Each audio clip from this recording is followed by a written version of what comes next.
We have previously discussed how two atoms that have a polar covalent bond, how they work in creating regions of positivity and negativity. This is due to one of the atoms being more electronegative than the other. Electronegativity actually correlates with the other atomic properties. For example, atoms that have high ionization energies or atoms that have high electron affinities also tend to have high electronegativity. It's helpful to know the most electronegative elements. Fluorine is more electronegative than oxygen, and oxygen is more electronegative than both nitrogen and chlorine. Now, nitrogen and chlorine are about even.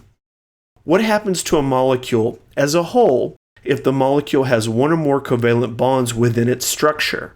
The entire molecule would have regions of negativity and positivity.